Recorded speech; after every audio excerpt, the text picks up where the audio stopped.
Bincang Santai ITCC. Kali ini kita bakalan mewawancarai 2 asisten yang telah kita undang. Nah, untuk para asisten boleh perkenalkan diri terlebih dahulu.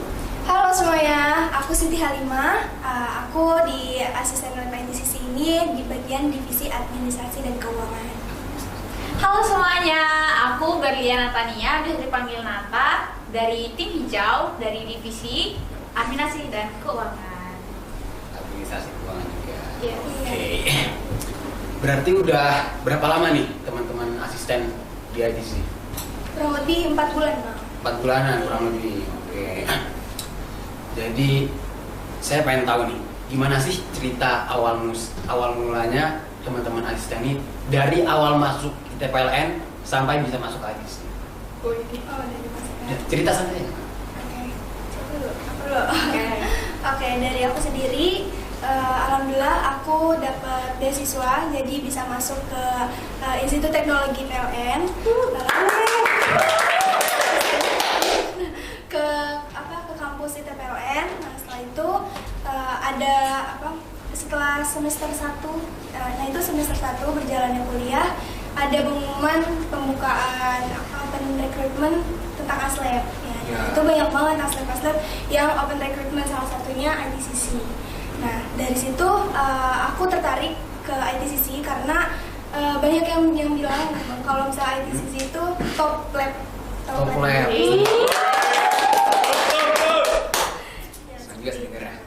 Nah, jadi aku coba untuk apply di ITCC. Setelah itu ternyata dalam beberapa bulan perekrutan, alhamdulillnya aku bisa menjalankan dan mengerjakan tugas-tugas yang diberikan sama asisten lab pada kala itu, dan aku juga mengerjakannya dengan baik. Nah, alhamdulillnya sampai saat ini aku setelah melewati tugas-tugas dan juga wawancara dengan para aslep dan juga bapak dosen, nah alhamdulillah sampai saat ini aku diterima di menjadi asisten aslep ITCC. Oke, berarti tadi kan secara ringkasnya ya, secara singkatnya. Nah, abang pengen tahu lebih detail lagi nih dari awal tadi. Kan tadi keterima beasiswa ya? Iya. Nah, itu proses penerimaan beasiswa itu kayak gimana sih? Ya, kalau aku sendiri, alhamdulillah aku waktu itu ada acara ini anak yatim berprestasi. Ya, di PLN. Nah, itu aku salah satu siswa yatim berprestasi di sekolahku.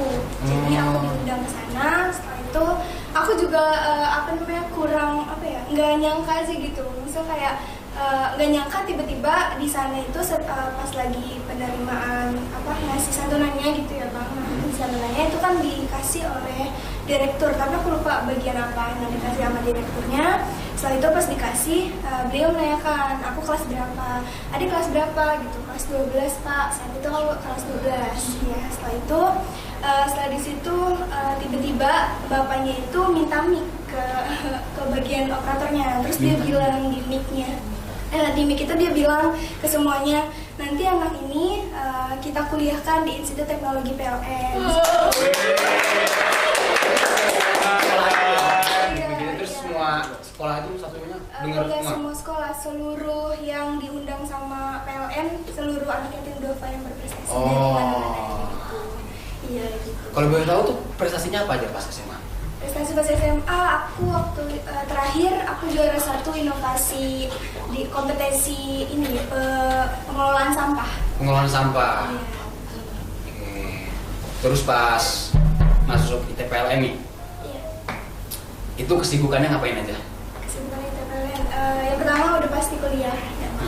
Terus yang kedua saat ini sudah menjadi asisten ITCC.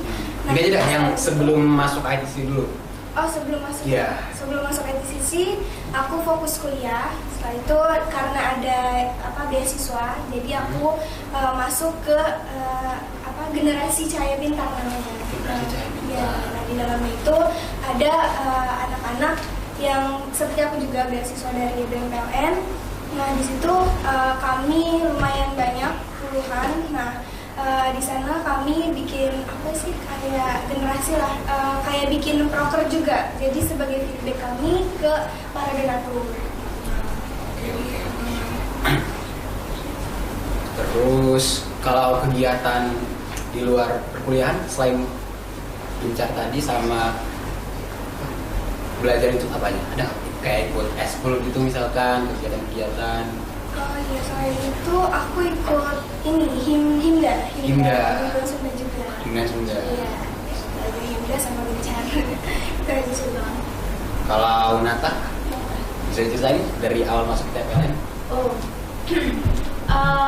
kalau aku kan kemarin belum keluar tuh pengumuman, belum sampai ujian SNBT, jadi karena mungkin dapat cadangan, jadi aku kayak lihat kampus yang di bawah naungan BUMN.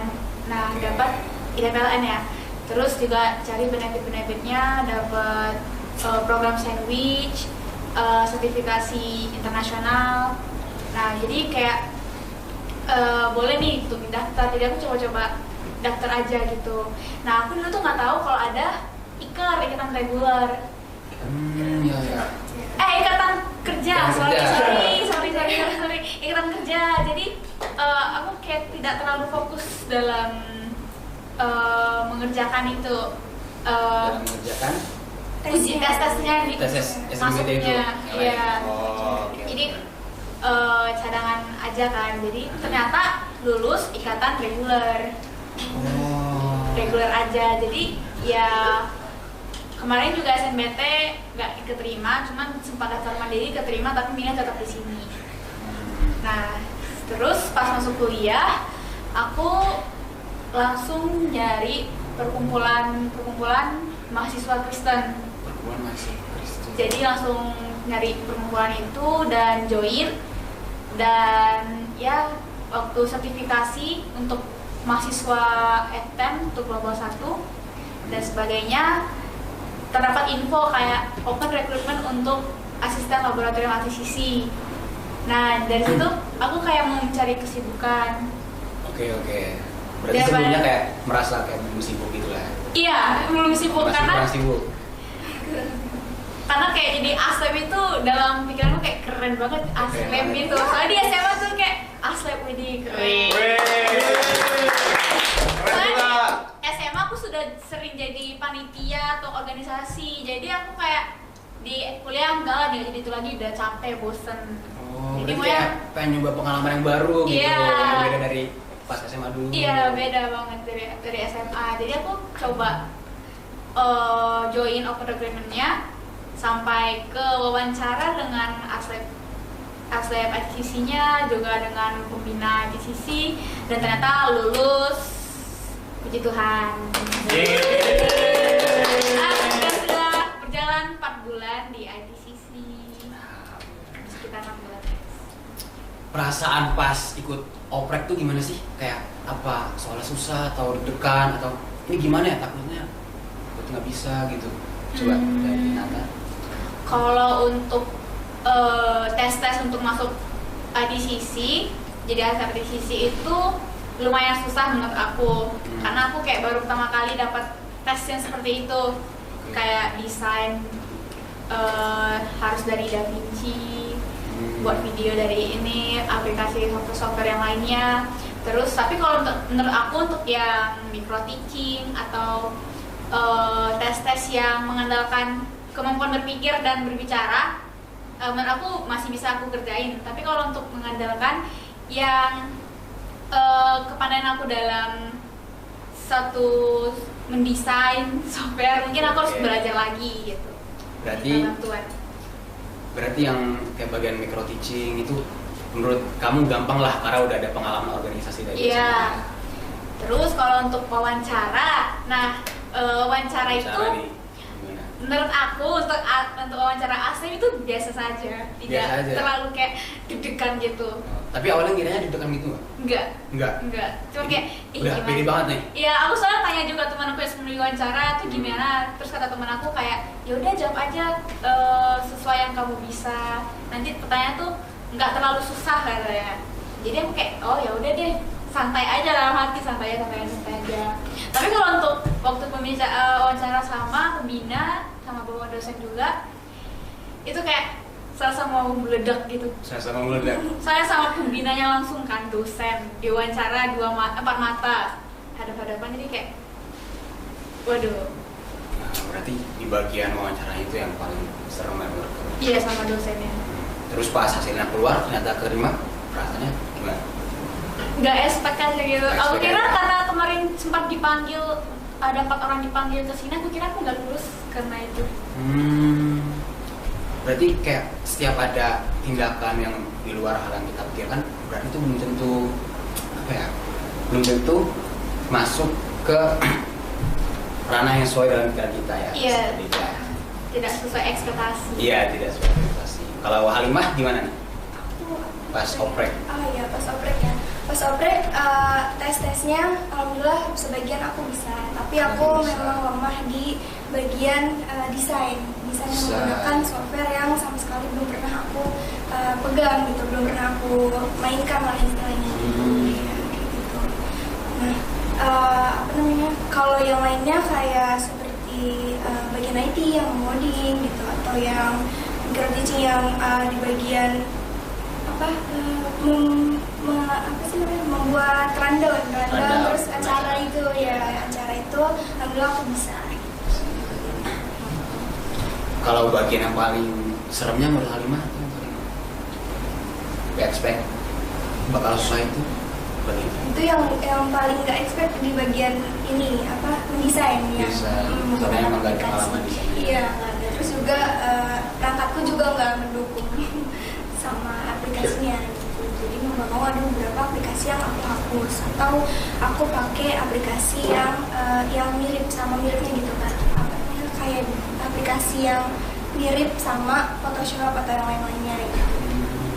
Oke. Terus nih, setelah udah keterima di divisi, kalian expect-nya dapat divisi apa? Iya, dari kemampuan kalian. Dari aku dulu. Dari aku, kalau aku emang expect-nya aku pengen di sini tuh di divisi administrasi dan keuangan. Udah ngejar admin dari awal berarti? Iya betul. Alhamdulillah sekarang di administrasi dan keuangan. Sesuai investasi berarti ya. Kalau Nata gimana? Kalau aku dari awal itu langsung nembak ke divisi INP, Education and Policy. INP. Tapi sekarang di divisi Administration and Finance. Sayang Jadi sekali ya. tidak sesuai ekspektasi, tapi ya wes, gak apa-apa. Nggak apa-apa. Sakit.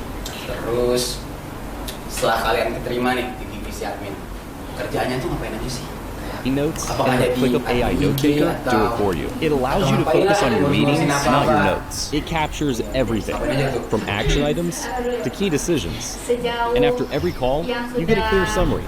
But where it really goes to the next level is that it's the only AI note taker that connects your meetings to the rest of your work. So stop stressing about taking notes and get the AI note taker that works for you.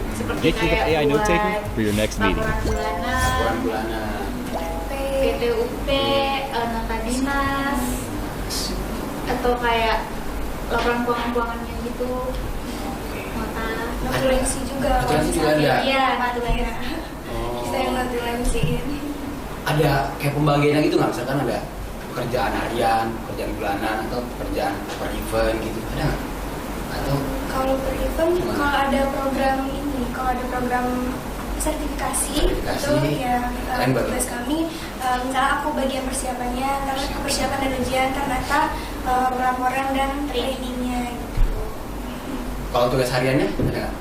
Biasa notulensi ya. Ya, Notulensi. notulensi, rapat. Oke.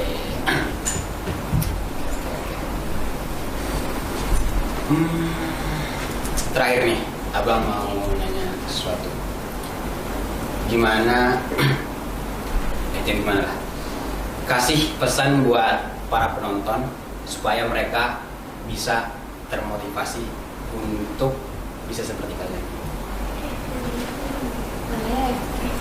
Oke, buat teman-teman jangan takut buat terus melangkah, terus maju, terus berkembang, karena dimanapun kita berada kita harus memiliki harus mengembangkan segala bakat-bakat yang terpendam kita siapa tahu kita juga sebenarnya bisa, namun kita belum mencoba.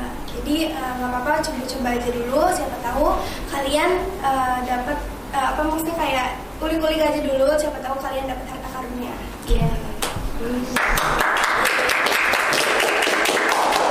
Dari aku untuk teman-teman semuanya, dari aku itu walaupun kalian udah dari awal seperti sudah menyerah dengan apa yang telah kalian jalanin, tapi ingat bahwa ada orang lain lagi yang lebih susah daripada kita, dan kita juga kedepannya tidak tahu apa yang akan terjadi, tetap jalanin aja.